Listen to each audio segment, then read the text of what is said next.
Ma'asyiral muslimin yang dimuliakan Allah Subhanahu wa taala. Kita tahu bahwa dalam sebuah hadis ketika Bani Tamim datang kepada Nabi sallallahu alaihi wasallam hendak masuk Islam, tetapi mereka minta imbalan.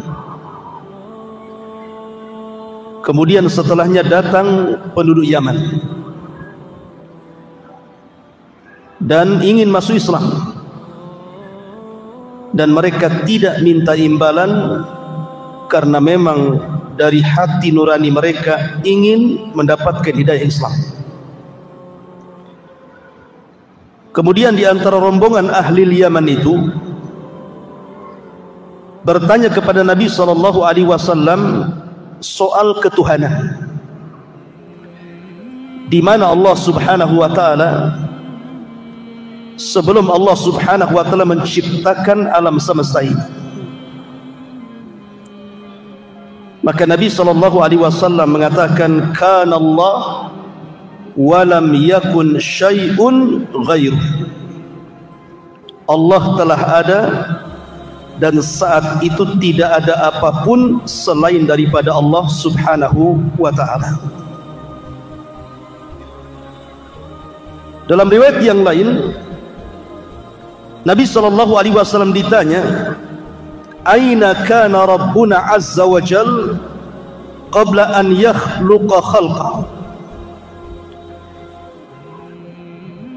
Wahai Rasul, di mana Rabb kita ini sebelum dia menciptakan makhluk-makhluknya, sebelum ada arasy, sebelum ada kursi, sebelum ada langit, sebelum ada bumi, di mana Allah Subhanahu wa taala sebenarnya? Maka Nabi sallallahu alaihi wasallam mengatakan, kana fi amah ma tahtahu hawa wa ma fawqahu hawa thumma khalaqa arsyahu 'alal ma'. Maka Nabi mengatakan bahwa Allah itu fi amah. Amah itu artinya kegelapan. Makanya bahasa Arabnya orang buta itu disebut a'mah. Kalau antum pejamkan mata, apa yang antum lihat? Kegelapan. Maka Allah berada dalam kegelapan, di mana di bawahnya tidak ada udara dan di atasnya pun tidak ada udara. Baru Allah Subhanahu wa taala menciptakan arsy-Nya di atas air. Ma'asyiral muslimin yang dimuliakan Allah Subhanahu wa taala, dari sini kita mengetahui bahwa Allah adalah awal dan sebelumnya tidak ada sesuatu selain daripada Allah Subhanahu wa taala. Makanya ada doa yang diajarkan Nabi sallallahu alaihi wasallam sebelum antum tidur. Apa doanya? Allahumma rabbas samawati sab'i wa rabbal arshil azim,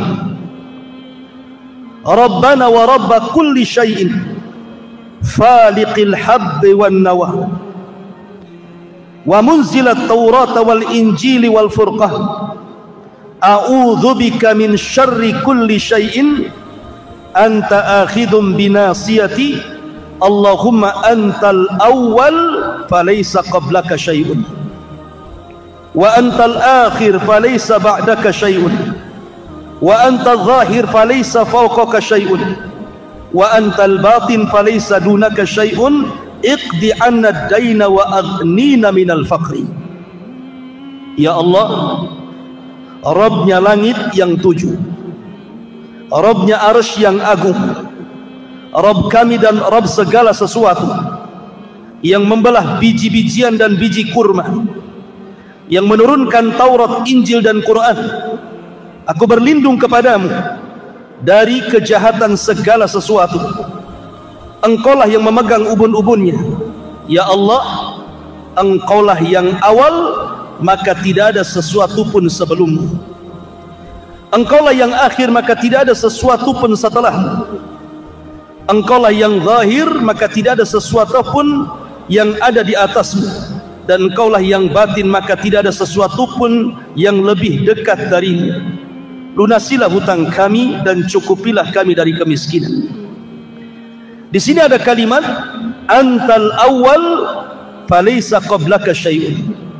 Engkau adalah zat yang awal-awal dan tidak ada sebelumnya sesuatu kecuali Allah Subhanahu wa taala. Baru setelah Allah Subhanahu wa taala menciptakan makhluknya, maka yang pertama kali Allah ciptakan apa? Arsy. Ada yang mengatakan qalam, ada yang mengatakan air. Ini khilaf ulama, mana yang lebih dahulu nih? Arsy, qalam, ataukah air? Ada yang mengatakan qalam dulu baru arsy. Ada yang mengatakan arsy dulu baru qalam. Ada yang mengatakan air dulu baru arsy. Ada yang mengatakan arsy dulu baru air. Wallahu alam. Ini menjadi ranah khilaf para ulama. Tetapi kebanyakan para ulama mengatakan bahwa seperti yang dipilih oleh Imam Ibnul Qayyim dan juga Syekhul Islam Ibnu Taimiyah rahimahullahu taala, bahwa yang pertama kali diciptakan adalah arsy, kemudian air, kemudian qalam. Baru setelah itu Allah Subhanahu wa taala ciptakan segala sesuatu. Artinya setelah itu Allah Subhanahu wa taala ciptakan langit dan bumi pada 6 hari. Dan itu difirmankan di dalam Al-Qur'anul Karim tentang penciptaan langit dan bumi itu fi sittati ayyam, pada 6 hari. Ada yang mengatakan bahwa 6 hari ini artinya bahwa dimulai daripada hari Ahad dan diakhiri sampai hari Jumat. Jadi Ahad, Senin, Selasa, Rabu, Kamis, Jumat, itu 6 hari. Adapun rinciannya berdasarkan hadis Nabi sallallahu alaihi wasallam bahwa Allah Subhanahu wa taala pertama menciptakan bumi dulu 2 hari, Ahad dan Senin. Kemudian setelah itu Allah menciptakan langit, hari Selasa dan hari Rabu. Kemudian Allah Subhanahu wa taala turun lagi ke bumi dan Allah menciptakan segala sesuatu yang ada di bumi.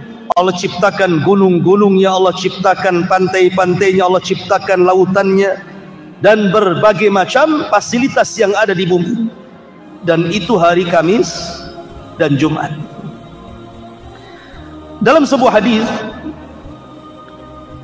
Nabi SAW mengatakan, khalaqallahu azza wa jal at-turbata yawma as-sabti wa khalaqa fiha al-jibal yawma al-ahad wa khalaqa ash-shajara yawma al-ithnin wa khalaqa al-makruha yawma al-thulatha wa khalaqa an-nur yawma al-arbi'ah wa batha fiha ad-dawab yawma al-khamis wa khalaqa adam ba'da al-asri min yawmil jum'ah fi akhiril khalqi fi akhir saati min saatil jum'ah fi ma bainal asri ila laili.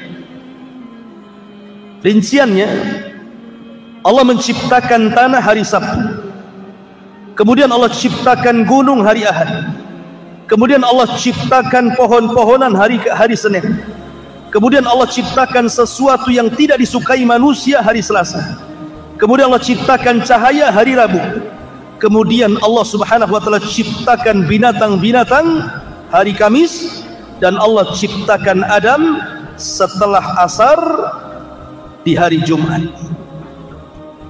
Ma'asyiral muslimin yang dimuliakan Allah Subhanahu wa taala, intinya bahwa setelah Allah Subhanahu wa taala ciptakan langit dan bumi dan berbagai macam galaksinya sampai kepada arasy-Nya, banyak peristiwa-peristiwa yang terjadi di langit.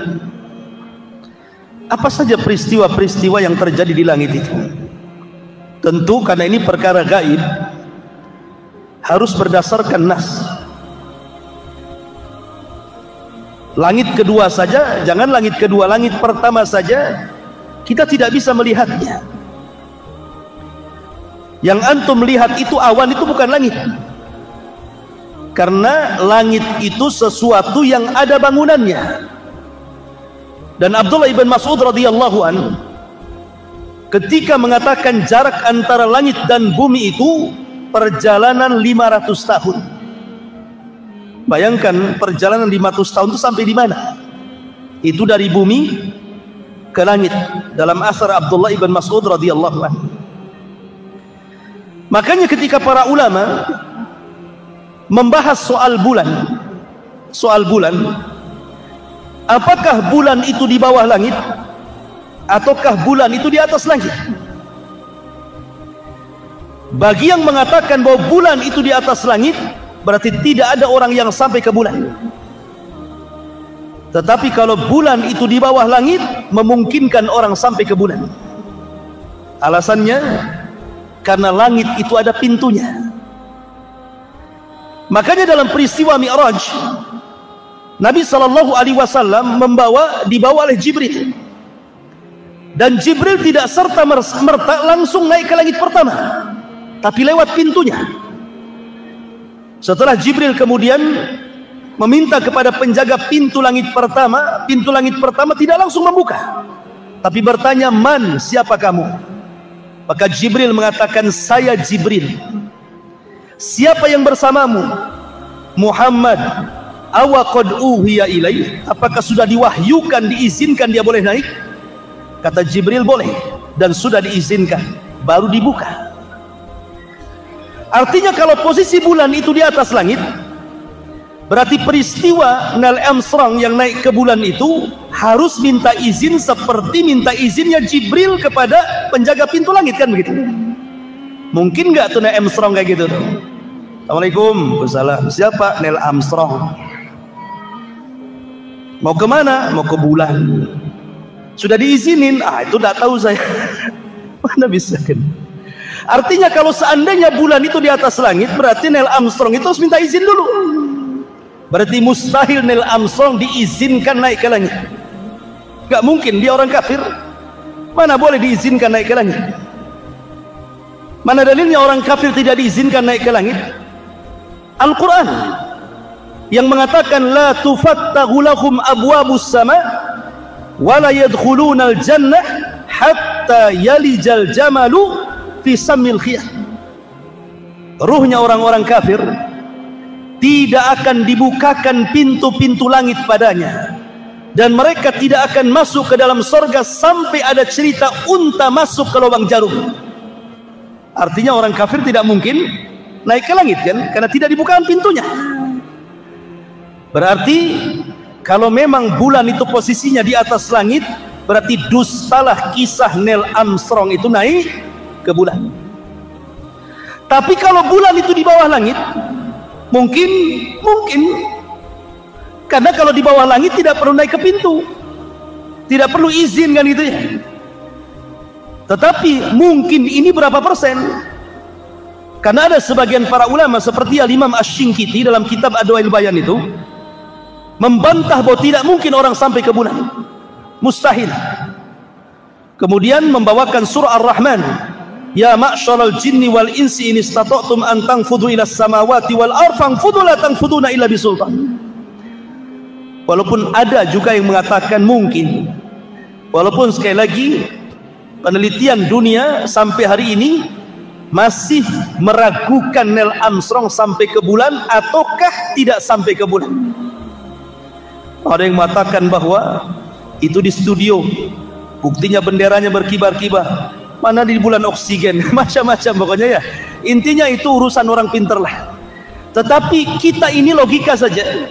Kalau memang bulan itu di atas langit, mustahil Neil Armstrong sampai ke sana.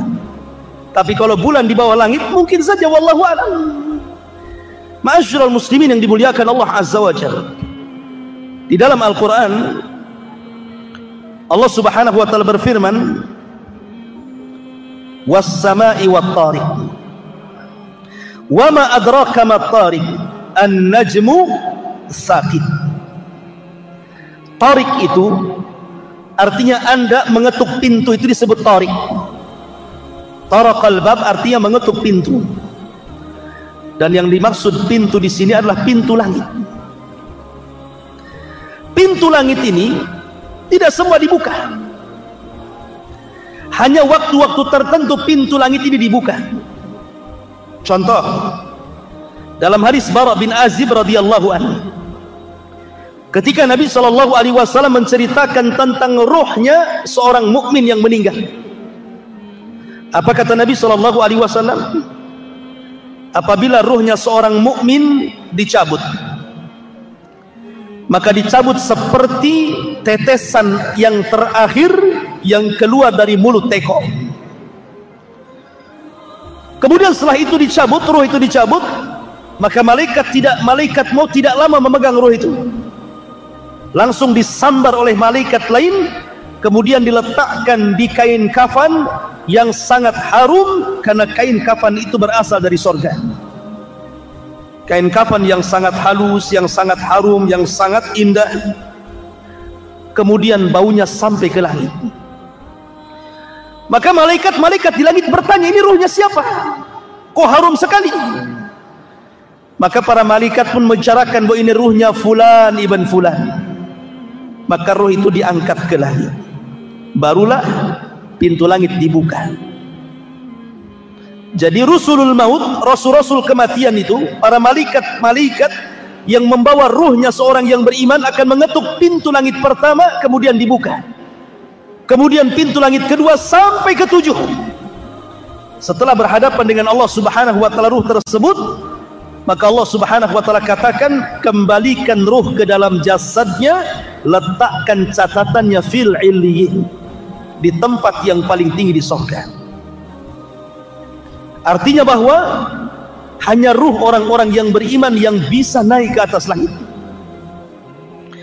Kemudian peristiwa yang kedua yang bisa melewati pintu langit itu adalah terangkatnya amal saleh. Sekarang bulan apa? Bulan Sya'ban. Sekarang sudah masuk tanggal 1 bulan Sya'ban, besok tanggal 2 kan gitu. Bulan Sya'ban ini ikhwan adalah satu di antara 4 waktu di mana amalan kita diangkat ke langit. Satu di antara 4 waktu di mana amalan kita diangkat ke langit. Waktu yang pertama, setiap asar dan setiap fajar. Berdasarkan hadis Nabi SAW, yata'aqabuna fikumul malaikah, malaikatul laili wa malaikatul nahar, wa yajtami'una fi salatil asri wa salatil fajri. Kata Nabi SAW, setiap hari Allah itu menugaskan para malaikat untuk mencatat kebaikan kita selama 24 jam. Ada yang mencatat kebaikan di malam hari, dan ada yang mencatat kebaikan di siang hari. Dan malaikat itu tugasnya sendiri-sendiri. Ada malaikat yang ditugaskan di malam hari, ada malaikat yang ditugaskan di siang hari, dan berjumpanya di 2 waktu sholat. Pertama sholat asar, yang kedua sholat fajar. Ketika malaikat siang dan malaikat malam ini menghadap Allah, maka malaikat ini membawa catatan kebaikan kita. Jadi antum ini malam hari ngapain saja? Oh, malam hari ini antum alhamdulillah ngaji di sini. Tapi sebagian saudara antum mungkin lagi maksiat jam segini. Nanti malam lagi antum tahajud.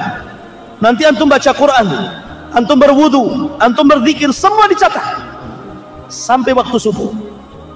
Termasuk tidur antum dicatat. Apakah ketika antum tidur bernilai ibadah atau tidak? Seperti sebelum tidur antum berwudu, kemudian berdoa sebelum tidur, maka di samping kiri antum ada malaikat yang mendoakan. Setiap antum beralih ke kanan, sebelah malaikat kanan mengatakan, ya Allah ampuni orang ini, ya Allah rahmati orang ini. Setiap berguling ke kiri, malaikat sebelah kiri mengatakan, ya Allah ampuni orang ini, ya Allah rahmati orang ini, sampai subuh. Maka catatan baik kita ini sudah dicatat nih malaikat malam.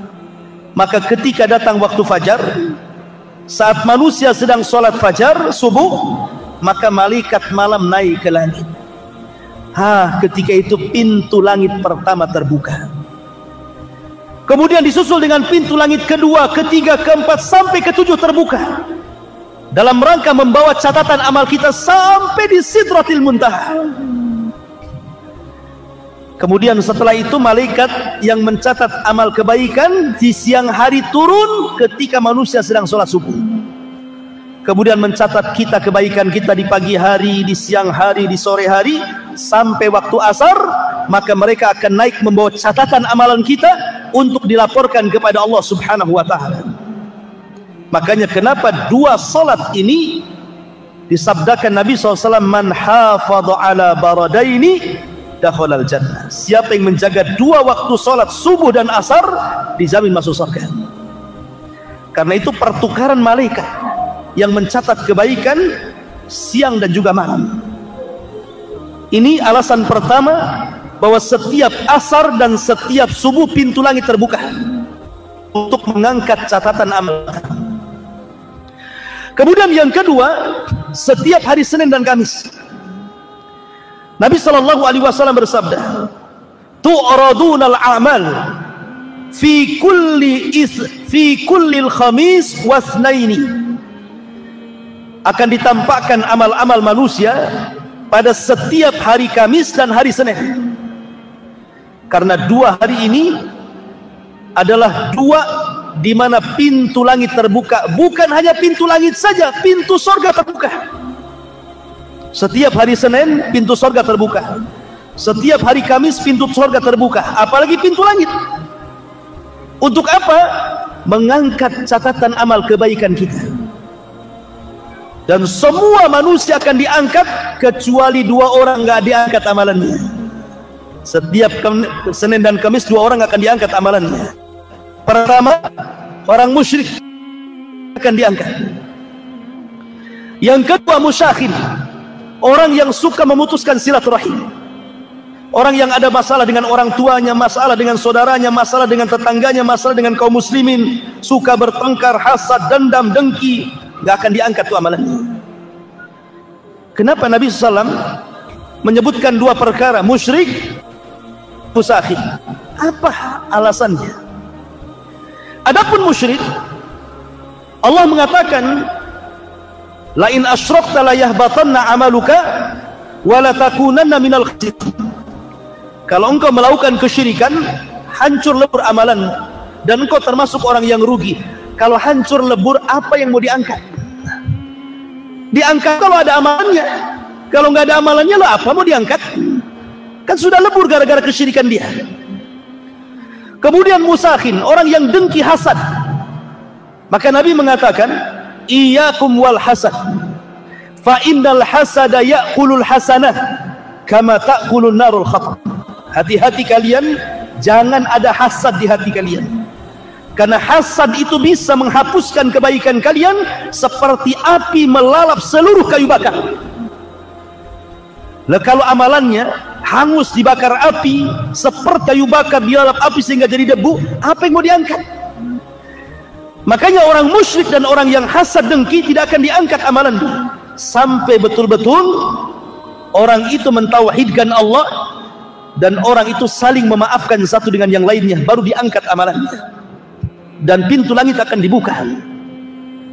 Kemudian yang ketiga, di bulan Sya'ban, bulan ini bulan di mana amalan kita diangkat, ikhwan. Usamah ibn Zaid bertanya kepada Nabi SAW, ya Rasulullah, lam ara tasumu min syahrin min syuhuri ma tasumu min Sya'ban. Rasul, aku tidak melihat dirimu berpuasa sebanyak yang kau lakukan puasa di bulan Sya'ban. Maksudnya puasa sunnah. Apa jawaban Nabi? Kata Nabi SAW, dzaka syahru yaghfulun nasu anhu. Itulah bulan yang manusia melalaikan bulan Sya'ban, bainar Rajab wa Ramadan, karena bulan Sya'ban terjepit antara Rajab dan bulan Ramadan. Rajab bulan mulia, Sya'ban bukan bulan mulia, Ramadan bulan mulia. Artinya Sya'ban itu terjepit di antara dua bulan mulia, sehingga orang melupakan. Orang sibuk di bulan Sya'ban ini, sibuk ngumpulin duit untuk Ramadan, sibuk bekerja, nggak peduli, yang penting Ramadan sudah terkumpul duitnya. Apalagi mendekati Ramadan harga mahal semua. Makanya kalau bisa Sya'ban ini borong semua, lupa dengan amal soleh, sibuk dengan dunia. Makanya Rasul mengatakan yaghfulun nasu anhu. Bulan Sya'ban ini bulan yang dilalaikan manusia, karena fokus ke Ramadan, Sya'bannya nggak fokus. Padahal Sya'ban ini bulan diangkat di amal. Kemudian Rasul mengatakan wa huwa syahru turfa'u fihi al-a'mal, dan itulah bulan di mana amalan-amalan manusia diangkat ke langit. Kemudian kata Rasul, wa ana uhibbu an yurfa amali wa ana saimun, dan saya suka kalau seandainya amalanku diangkat sementara aku sedang berpuasa. Dari sini kata Aisyah radhiyallahu anha, Nabi itu tidak pernah berpuasa sebanyak dalam satu bulan, menghabiskan puasa, maksudnya puasa sunnah, kecuali di bulan Sya'ban. Kenapa? Nabi SAW mengajarkan untuk memperbanyak puasa di bulan Sya'ban, karena Sya'ban itu bulan isti'dad li Ramadan, persiapan untuk bulan Ramadan. Kalau antum terbiasa puasa Senin Kamis, puasa Ayyamul Bid, puasa Daud, atau mungkin wanita yang membayar hutang Ramadan tahun kemarin kan itu ya, maka ketika masuk Ramadan gak kaget. Kenapa? Biasa puasa. Coba gak biasa puasa, 1 tahun tiba-tiba datang Ramadan langsung puasa, kaget semua tuh. Perut kaget, semua kaget tuh. Kadang-kadang lupa minum siang-siang, disangka bukan Ramadan. Sehingga minggu pertama biasanya jadi puasa tidur tuh, tidur saja. Normalnya minggu depannya biasanya. Kenapa? Karena tidak terbiasa puasa, jadi kaget semuanya. Yang kedua, sebagian ulama menamakan Sya'ban itu Syahrul Qurra, bulannya orang yang suka membaca Quran. Sebagian mereka menghafal Quran, sebagian mereka membuka mushaf Quran, sehingga ketika bulan Ramadan yang tadinya tidak lancar sudah lancar, yang tadinya lupa-lupa sudah ingat, yang tadinya ingin hafalannya ketika sholat sudah ada hafalannya. Jadi gunakan bulan Sya'ban ini bulan untuk banyak membaca Quran. Bahkan ulama mengatakan bulan Sya'ban itu bulan pengairan. Rajab nanam biji, Sya'ban mengairi, Ramadan memetik hasilnya kata ulama. Lah Sya'ban ini pintu langit dibuka 24 jam, mengangkat amalan kita siang dan malam. Sekali lagi, ada 2 orang yang tidak akan diangkat sama ketika berbicara tentang Senin dan Kamis. Pertama, orang musyrik tidak akan diangkat amalannya di bulan Sya'ban. Dan yang kedua, orang yang hasad, orang yang dengki, orang yang suka mutus silaturahim tidak akan diangkat. Makanya pertama, mantapkan tauhid di bulan Sya'ban. Yang kedua, bersihkan hati dari iri dan dengki. Yang ketiga, perbanyak puasa dan juga baca Quran serta sedekah dan amal-amal yang lainnya, karena ini bulan diangkatnya amalan kita, dan bulan ini semua pintu langit dari pertama sampai ke-7 dibuka oleh Allah Subhanahu wa ta'ala. Kemudian yang terakhir,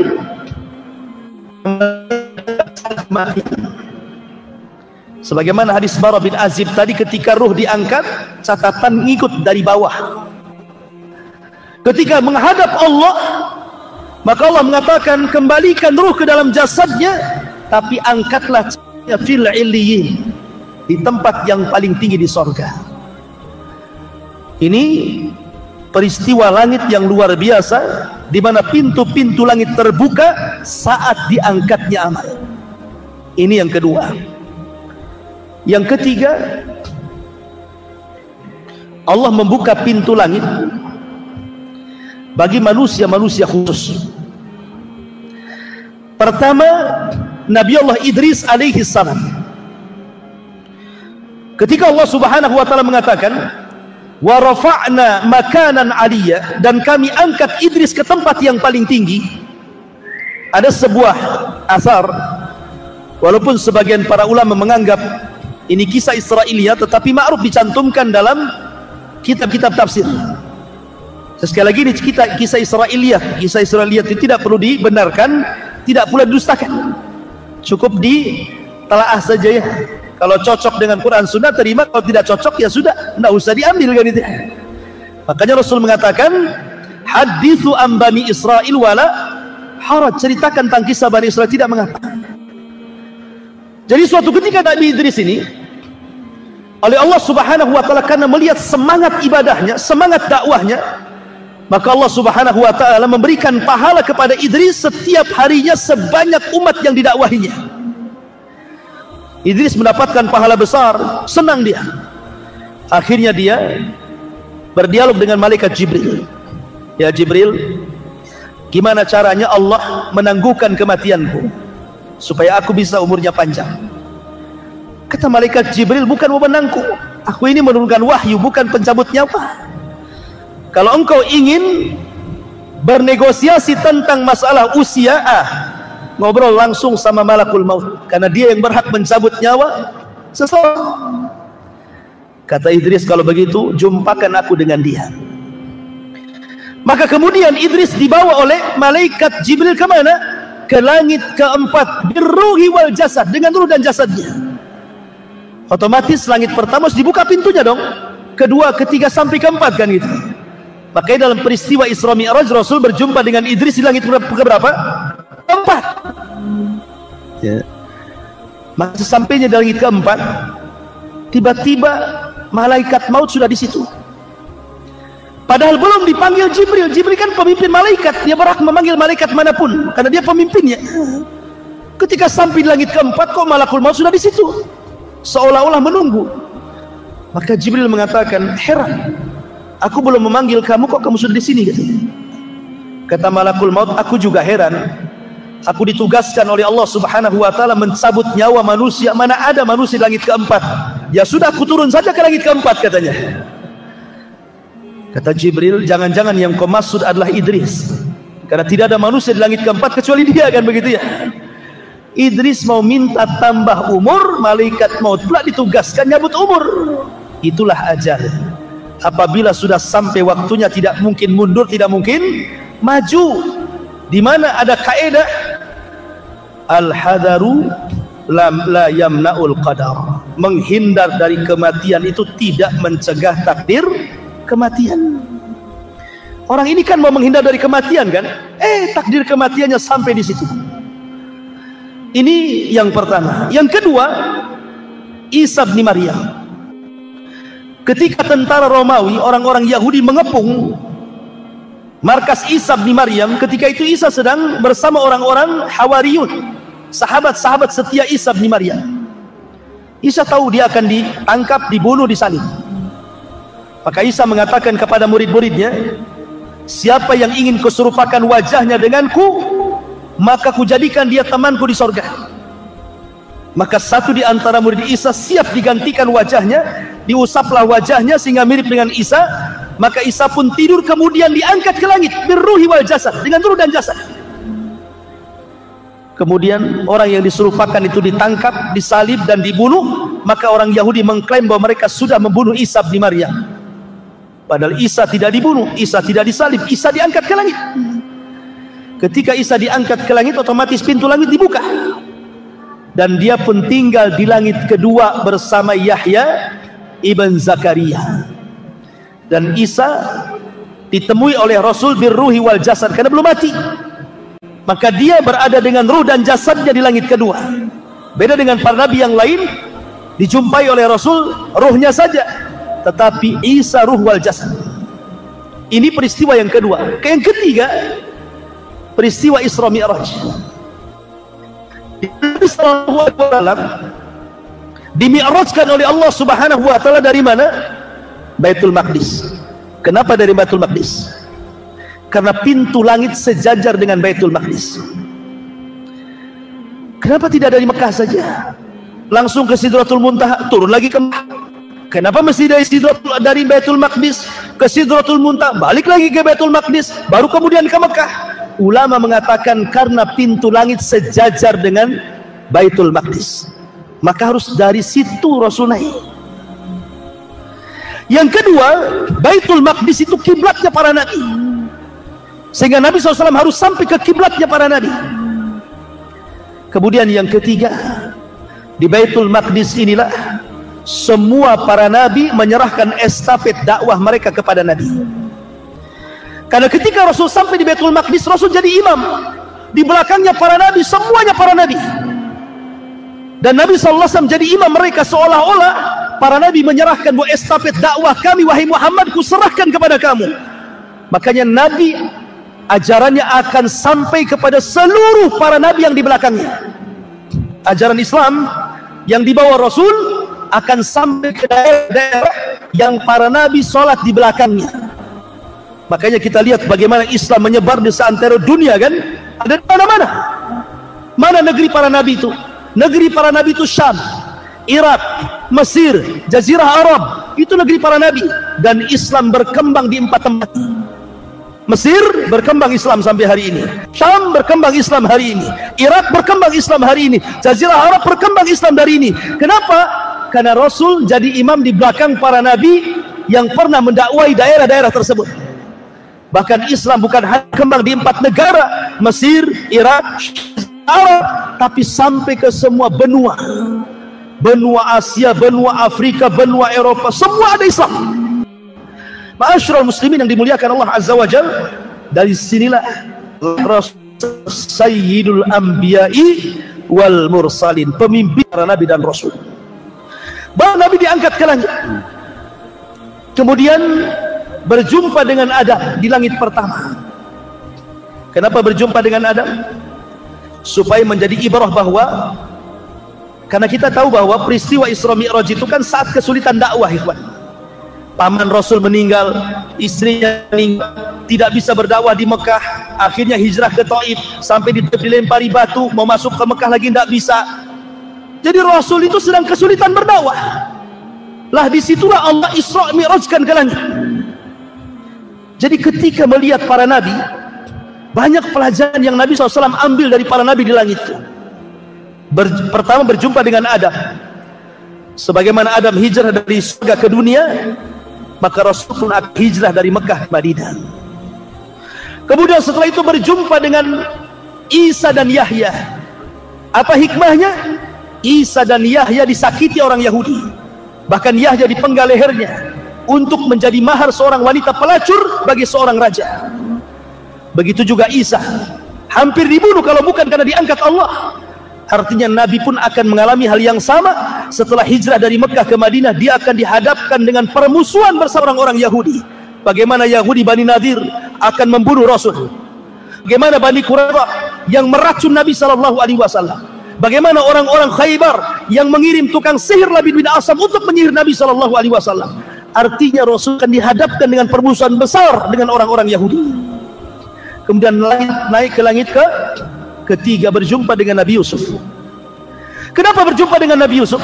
Yusuf itu disakiti saudaranya, usia 10 tahun dicemplungkan ke sumur, kemudian diambil para pedagang, dijual di Mesir. Maka Rasul pun dakwahnya yang pertama kali menghalangi siapa? Saudaranya. Siapa saudaranya? Abu Lahab dan saudara-saudaranya yang lain. Sehingga Allah turunkan ayat tabat yada abi lahabin wa tab. Kemudian naik ke langit keempat, berjumpa dengan Idris. Sebagaimana Idris diangkat derajatnya sampai ke langit keempat, maka Rasul pun akan diangkat derajatnya. Wa rafa'na laka dzikrah, kami akan angkat penyebutan wahai Muhammad. Hari ini tidak ada nama terbanyak di dunia kecuali nama Muhammad. Sebutkan nama, siapa nama yang paling banyak disebut di dunia kalau bukan nama Muhammad? Ketika antum azan mendengar nama Muhammad, ketika qomat mendengar nama Muhammad, ketika salawat mendengar nama Muhammad, ketika tasyahud mendengar nama Muhammad. Bahkan setiap ada orang lahir dikasih nama Muhammad, ada orang mu'alaf disebut nama Muhammad, macam-macam diagungkan namanya. Kemudian setelah itu naik ke langit keberapa? Kelima, berjumpa dengan Nabi Harun. Dan Harun lembut, maka Rasul diajarkan untuk lembut dalam berdakwah. Kemudian naik ke langit, ke langit ke-6 berjumpa dengan Nabi Musa. Musa diuji oleh Allah Azza wa Jalla dengan banyak disakiti Bani Israel, sampai-sampai Rasul mengatakan, rahimallah akhi Musa udhiya katsiran fasabar. Sungguh Allah merahmati Nabi Musa, diuji banyak kali oleh Bani Israel tapi dia sabar. Maka Rasul pun akan sama, banyak ujian yang akan dilalui Nabi SAW. Bahkan semua ujian yang kita lalui sudah pernah diujikan Allah kepada Nabi SAW. Yang terakhir, berjumpa dengan Ibrahim. Ibrahim adalah orang yang mirip wajahnya dengan Nabi SAW. Dia membangun Ka'bah, al-jaza'u min jinsil amal, balasan sesuai dengan amalannya. Dia pun bersender di tiang Baitul Ma'mur, Ka'bahnya para malaikat. Dan Rasul akan memakmurkan Ka'bah yang dibangun Ibrahim. Sampai hari ini umat Islam datang ke Ka'bah, memakmurkan Ka'bah yang dibangun Ibrahim. Wa idh yarfa Ibrahimul qawa'ida wa Ismail. Dan ketika Ibrahim dan Ismail meninggikan Ka'bah, kemudian disyariatkan haji kepada manusia, maka haji satu di antara rukun Islam bagi kaum muslimin. Baru setelah itu naik ke Sidratil Muntaha. Bagaimana kasusnya, kisahnya, dan peristiwa-peristiwa langit yang lainnya masih banyak. Nanti kita uraikan setelah Isya, karena sudah masuk waktu Isya. Subhanakal bihamdika asyhadu an la ilaha illa anta astaghfiruka wa atubu ilaik. Allah ta'ala. Assalamualaikum warahmatullahi wabarakatuh. Kita masih membahas tentang peristiwa-peristiwa yang ada di langit. Dan tadi kita sudah menjelaskan di antara penyebab pintu langit itu terbuka adalah peristiwa Isra dan Mi'raj Nabi sallallahu alaihi wasallam. Dan tadi sudah saya singgung bagaimana Rasul berjumpa dengan para nabi. Singkat cerita, Nabi SAW akhirnya sampai di sebuah tempat yang disebut dengan Sidratil Muntaha. Sidrah itu sebuah pohon yang kalau seandainya seseorang memacu dengan kuda balap selama 100 tahun, niscaya bayang-bayang pohon itu tidak mungkin lepas. Saking besarnya pohon itu. Daunnya seperti telinga-telinga gajah, dan buahnya seperti tempat-tempat yang biasa orang-orang menyimpan kurma di situ. Artinya bahwa Sidratil Muntaha itu adalah akhir daripada seluruh ilmu makhluk-makhluk Allah Azza wa Jalla. Karena di atasnya tidak bisa dijangkau makhluk kecuali Allah Subhanahu wa taala. Disinilah Nabi sallallahu alaihi wasallam mendapatkan syariat salat. Makanya sering saya katakan bahwa salat itu ibadah mulia. Karena satu-satunya ibadah yang diwajibkan di langit, sementara ibadah-ibadah yang lain diwajibkan di bumi. Salat itu ibadah yang kewajibannya tanpa ada perantara antara Allah, malaikat dengan Rasul, tapi langsung Allah kepada Rasul. Bahkan salat menjadi rukun kedua setelah syahadatain. Bahkan penentu semua amal. Kalau baik solatnya maka dianggap baik semua amalnya. Kalau buruk solatnya maka dianggap buruk semua amalnya. Bahkan di akhirat, amalan yang pertama kali dihisab oleh Allah Subhanahu wa ta'ala. Lah di atas langit inilah Nabi SAW banyak diperlihatkan. Pertama, Jibril. Rasul melihat bentuk Jibril dalam bentuk asli kedua kalinya. Yang pertama saat Nabi SAW mendapatkan wahyu di Gua Hira. Setelah itu baru Nabi SAW diperlihatkan bentuk Jibril yang sedang duduk di antara langit dan bumi.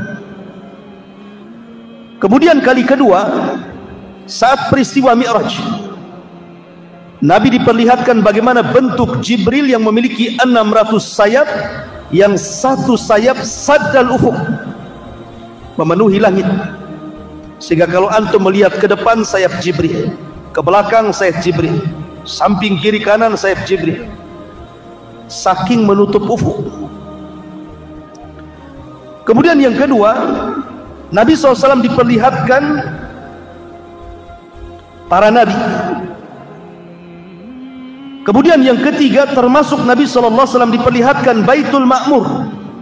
Baitul Ma'mur itu Ka'bahnya para malaikat. Satu hari, kenapa Allah Subhanahu wa Ta'ala ciptakan Baitul Ma'mur untuk para malaikat? Begini ceritanya. Jadi ketika Allah Subhanahu wa Ta'ala hendak menciptakan Adam, apa malaikat mengatakan, ataj'alu man yufsidu fiha wa yasfiku ad-dima wa nahnu nusabbihu bihamdika wa nuqaddisu lak, qala inni a'lamu ma la ta'lamun. Ya Rabb, apakah engkau akan menciptakan makhluk yang merusak bumi, menumpahkan darah, sementara kami makhluk yang senantiasa bertasbih kepadamu dan memuji kamu? Seolah-olah malaikat mengatakan, ginilah ya Rabb, sudahlah, tak perlu kau ciptakan Adam itu. Kalau tujuannya hanya merusak bumi, menumpahkan darah, biar kami yang menghuni bumi, biar tidak ada pertumpahan darah lagi, tidak ada yang merusak bumi lagi, biar kami yang menghuni bumi, kami yang akan bertasbih, beribadah siang malam setiap detik kepadamu. Melihat semangatnya malaikat dalam rangka beribadah kepada Allah Azza wa Jalla, di sini Allah Subhanahu wa Ta'ala ciptakan Baitul Ma'mur, supaya malaikat itu punya tempat ibadah khusus. Bagi manusia disebut Ka'bah, bagi malaikat disebut Baitul Ma'mur, Ka'bahnya para malaikat. Karena semangatnya mereka, Allah ciptakan Baitul Ma'mur. Maka malaikat pun memiliki Ka'bah sendiri. Kata Imam Ibnu Katsir rahimahullahu ta'ala dalam kitab Bidayah wa Nihayah, Baitul Ma'mur, Ka'bahnya malaikat ini, kalau jatuh maka menimpa Ka'bah yang ada di bumi. Jadi satu garis lurus ke atas antara Ka'bahnya malaikat Baitul Ma'mur dengan Ka'bahnya manusia, menurut Imam Ibnu Katsir dalam kitabnya Bidayah wa Nihayah. Lah setiap hari Rasul diperlihatkan bagaimana malaikat masuk ke Baitul Ma'mur itu jumlahnya 70.000 masuk ke Baitul Ma'mur. Di situ mereka tawaf, beribadah kepada Allah Azza wa Jalla satu hari saja. Habis itu mereka keluar dan tidak pernah kembali. Kemudian esok harinya datang malaikat yang baru dengan jumlah yang sama, 70.000. Kemudian tawaf satu hari, kemudian keluar dan tidak pernah kembali. Kemudian Allah ciptakan malaikat yang sama jumlahnya masuk lagi ke Baitul Ma'mur, dan begitulah setiap harinya. Anda bisa bayangkan berapa jumlah malaikat? Banyak sekali. Kalau setiap hari 70.000 malaikat masuk ke Baitul Ma'mur kemudian keluar tidak pernah kembali, besoknya masuk lagi 70.000 malaikat dan tidak pernah kembali. Wa ma ya'lamu junuda rabbika illahu wa ma huwa illa dzikra lil bashar. Tidak ada yang tahu jumlah para malaikat kecuali Allah. Kalau itu adanya, malaikat wa yaf'aluna ma yu'marun, tidak pernah bermaksiat apapun yang Allah perintahkan. Seandainya seluruh manusia kufur, tidak mungkin mengurangi kekuasaan Allah. Sudah ada para malaikat yang ibadah. Sebagaimana kalau semua manusia beriman, tidak pernah menambah kekuasaan Allah sedikit pun. Ma'asyiral muslimin yang dimuliakan Allah Azza wa Jalla, termasuk Nabi SAW diperlihatkan Nahrul Kautsar. Nahrul Kautsar itu artinya telaga Al-Kautsar, di mana alirannya sampai ke Sidratil Muntaha. Kata Nabi SAW, aku melihat ada 2 aliran, ada 4 aliran, 2 zahir dan 2 batin. Adapun yang batin di sorga, adapun yang zahir di dunia, maksudnya sungai Efrat dan sungai Nil. Dulu asalnya air itu dari sorga, asalnya. Sebagaimana Adam kan asalnya dari tanah, anak cucunya kan bukan dari tanah. Jin asalnya dari api, anak cucunya bukan dari api. Sama Efrat dan juga Nil asal airnya dari sorga. Habis itu ya tercampur air dunia lah kan itu. Artinya bahwa Rasul diperlihatkan itu di mana, di langit sana. Termasuk Nabi SAW diperlihatkan sorga dan neraka. Di antaranya Nabi SAW masuk ke dalam sorga. Kemudian Nabi SAW melihat ada istana yang sangat megah. Kata Nabi SAW, dakhaltul jannah fa idza ana bi qasri minadz zahab. Aku masuk ke dalam sorga, tiba-tiba di hadapanku istana terbuat dari emas. Kemudian Rasul bertanya, ini untuk siapa ini? Maka malaikat mengatakan, li rajulin minal Arab, untuk laki-laki dari Arab. Kata Rasul, fadhanantu annahu ana, saya kan orang Arab, jangan-jangan saya. Kata Rasul, untuk siapa itu? Maka malaikat mengatakan, li rajulin min Quraisyin, untuk anak muda dari bangsa Quraisy. Kata Rasul, fadhanantu annahu ana, jangan-jangan saya kan dari Quraisy. Dan Rasul bertanya lagi, untuk siapa sebenarnya? Maka malaikat mengatakan, li Umar ibnil Khattab, itu istananya milik Umar bin Khattab.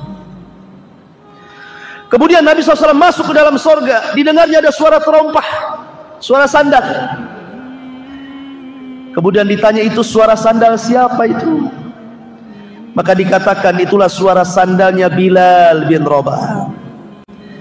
Maka kemudian Rasul ketika peristiwa Isra Mi'raj selesai, dia panggil Bilal dan mengatakan, ya Bilal, inni sami'tu khashkhasataka fil jannah madza tasnah.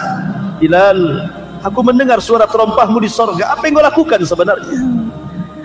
Kata Bilal, tidak ada wahai Rasul, kecuali ma tawadda'tu wudu'an illa wa qad shallaitu rak'atain. Boleh jadi aku karena tidak pernah meninggalkan wudu, kecuali setelahnya aku dawamkan salat 2 rakaat wudu. Kemudian Rasulullah SAW masuk lagi, ada harum-haruman. Ini harumnya siapa wahai malaikat?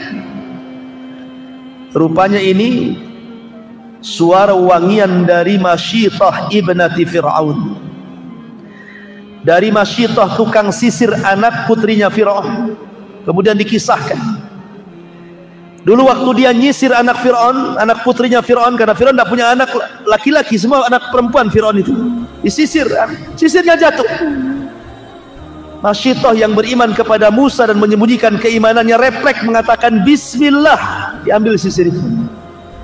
Anak putrinya Fir'aun kaget, apa yang kau maksud Bismillah itu? Apakah Allah dalam kalimat itu adalah Tuhan bapakku? Kata Masyitah, bukan, itu Tuhanku, Tuhanmu dan Tuhan bapakmu, katanya. Oh, marah, ditempeleng Masyitah, dilaporkan kepada Fir'aun. Fir'aun emosi, akhirnya menangkap Masyitah dan digoreng hidup-hidup karena dia tidak memurtad. Sehingga al-jaza'u min jinsil amal, harum baunya Masyitah. Ya, di dunia gosong, tidak sedap ketika digoreng baunya, tapi di sorga harum semerbak sehingga Rasul mencium baunya Masyitah ibnatu Fir'aun. Kemudian Nabi macam-macam lah melihat sorga itu. Setelah itu Rasul diperlihatkan neraka, tapi tidak masuk, hanya diperlihatkan saja. Di antaranya Nabi SAW melihat ada azab pemakan riba, di mana Nabi SAW mengatakan, fanadhara fin nari fa idza qaumun ya'kuluna al-jiyaf. Ketika Rasul masuk diperlihatkan neraka, dilihatnya ada orang yang sedang makan-makan bangkai, dimakannya bangkai itu. Kemudian Rasul mengatakan, man haula ya Jibril, siapa orang-orang itu wahai Jibril? Maka Jibril mengatakan, haula illadina ya'kuluna luhumun nas, mereka orang-orang yang tukang gibah, maka di akhirat mereka akan memakan bangkai saudaranya. Kemudian Nabi SAW melihat lagi, lamma urija bi marartu bi qaumin lahum adfar min nuhasin yahmushuna wujuhahum wa sudurahum. Diperlihatkan sebuah kaum yang kuku-kukunya panjang dari kuningan, kemudian dicakar-cakar muka dan dadanya sehingga terlepas antara daging dan tulangnya. Kemudian Rasul mengatakan, siapalah itu wahai Jibril, azabnya kok ngeri sekali? Maka Jibril mengatakan, merekalah alladzina ya'kuluna luhumun nas wa yaqauna fi a'radihim. Mereka orang yang suka menyebar-nyebar aib saudaranya, yang suka mencongkel-congkel aib saudaranya, menyebar fitnah dan begitu seterusnya. Termasuk juga kata Rasul, ra'aitu lailata usriya birijalan tuqradu shifahuhum bimaqarid minnar. Saat malam aku diisrakan, aku melihat ada orang yang digunting-gunting lidahnya di neraka. Kemudian aku katakan, ya Jibril, siapa mereka itu? Kok ada gunting api menggunting-gunting lidahnya? Maka Jibril mengatakan, haula al-khutaba'u min ummatika ya'muruna an-nas bil birri wa yansawna anfusahum wa hum yatluna al-kitab afala ya'qilun. Mereka para pendakwah dari umatmu, mereka pandai menyuruh manusia kepada kebaikan, tapi mereka melupakan diri-diri mereka sendiri. Maka mereka adalah khutbah, ahli khutbah yang menyebar fitnah di tengah-tengah manusia. Dan begitu seterusnya. Termasuk Rasul diperlihatkan makanan penduduk neraka zakum, yang Allah katakan, inna syajarataz zakum ta'amun asim. Di mana syajarataz zakum itu keluar dari dasar jahim, di mana buahnya seperti kepala-kepala setan, dan itu adalah pohon yang dilaknat, di mana kalau dimakan akan menghancurkan tenggorokan dan perut, karena memang zakum terbuat dari api, na'udzubillah. Ma'asyiral muslimin yang dimuliakan Allah subhanahu wa ta'ala, inilah diantara peristiwa-peristiwa langit dalam peristiwa Isra Mi'raj. Kemudian di sana ada peristiwa langit yang lainnya, ketika Allah subhanahu wa ta'ala berfirman di dalam Al-Quranul Karim, hatta idza fuzzi'a an qulubihim qalu madza qala rabbukum qalul haqq wa huwal aliyyul kabir. Dalam surah As-Saba 23. Sehingga apabila fuzzi'a an qulubihim, rasa takut mereka agak mereda, maksudnya rasa takut para malaikat sudah mereda.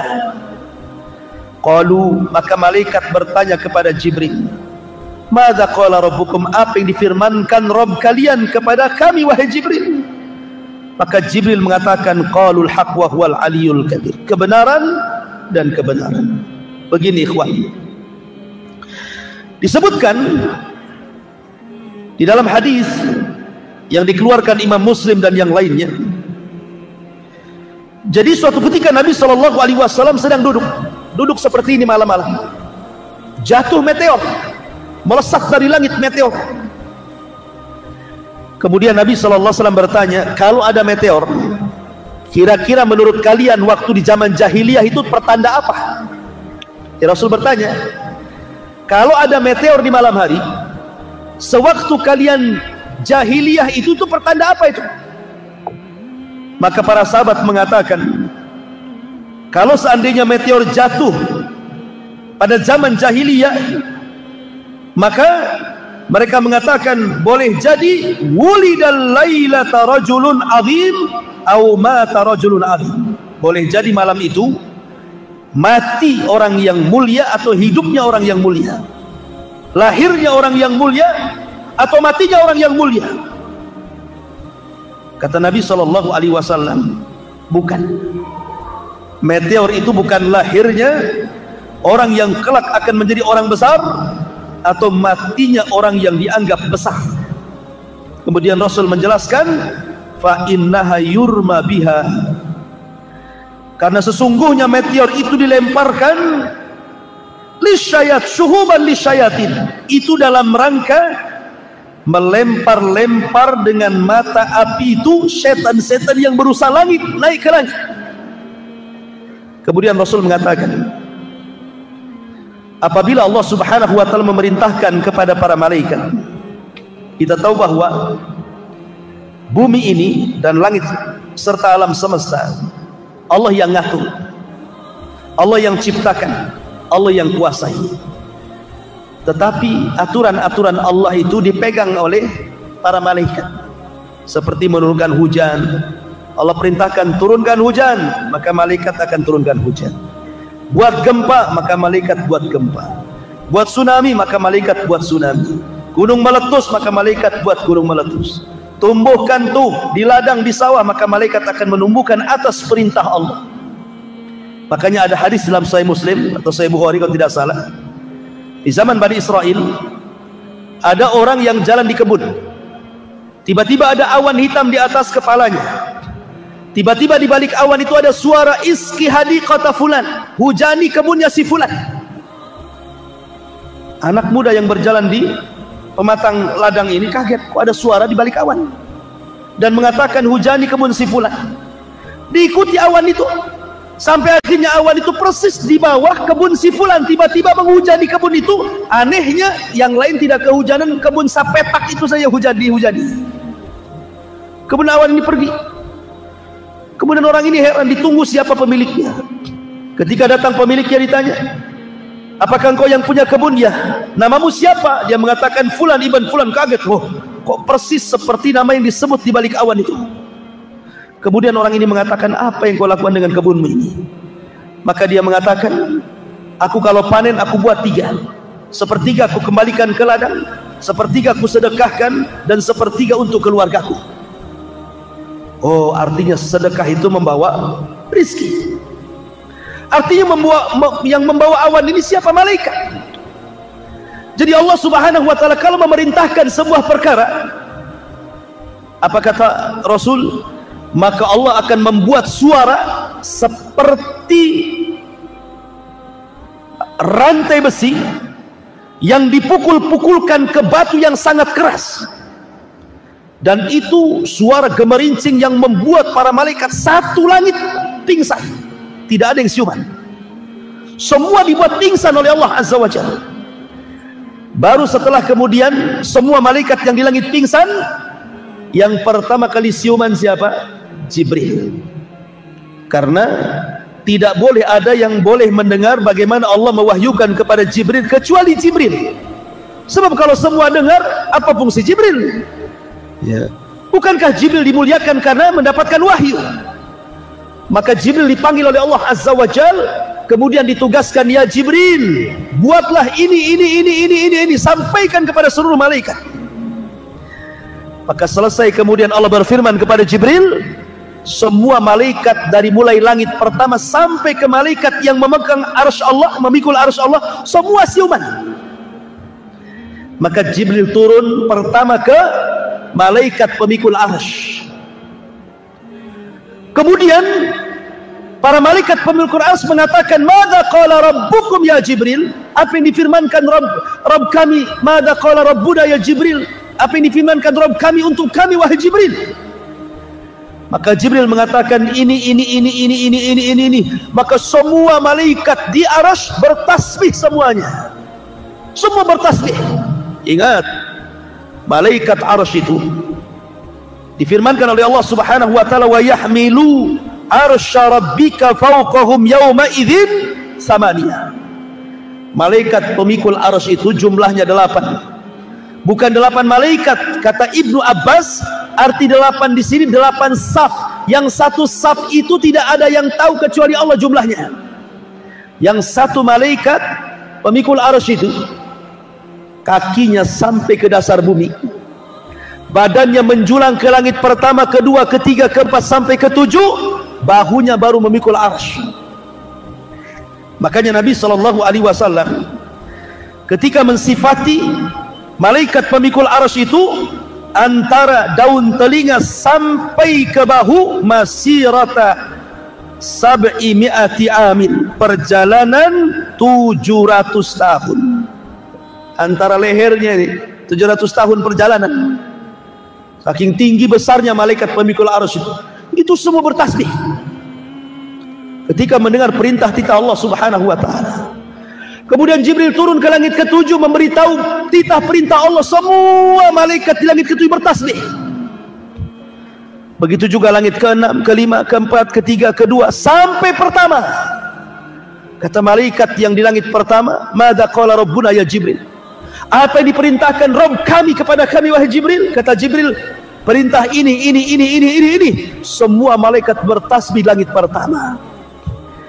Disinilah terjadi pencurian dengar. Di langit pertama, ketika Jibril memerintahkan malaikat di langit pertama untuk melakukan sesuatu di alam semesta, di bumi dan langit, ini di bawah itu ada pos-pos jin. Jadi jin itu naik dari bumi ke langit, tapi di bawah langit, bukan di atas langit. Jin-jin ini mencuri dengar apa yang diomongkan Jibril kepada malaikat di langit pertama itu. Kalau dia dapat satu kalimat, maka kalimat itu akan disampaikan kepada jin yang di bawahnya, yang di bawahnya, yang di bawahnya, yang di bawahnya. Kayak orang panjat pinang, tau lah kayak gitu ya. Sampai kepada jin yang ada di bumi. Lah jin yang ada di bumi ini kalimatnya sudah bertambah. Jin yang ada di langit cuman satu kalimat, sampai jin yang ada di bumi menjadi 100 kalimat. Jadi 99 dusta, hanya satu yang benar. Baru jin yang di bumi inilah terjadi bisnis dengan para dukun, paranormal, para peramal, bomo dan yang semacamnya. Akhirnya menghabar, beritakan kepada mereka, terjadilah jual beli antara jin yang ada di bumi dengan para dukun itu. Makanya dukun itu para pendusta. Karena yang dihabarkan jin itu dari 1000 habar, 999 hoax, yang satu benar. Kemudian dukun menyampaikan kepada kita yang satu benar, 999 dusta. Artinya jin membohongi dukun, dukun pula membohongi kita. Itu silsilah tipu menipu namanya. Kita ditipu dukun, dukun pula ditipu jin.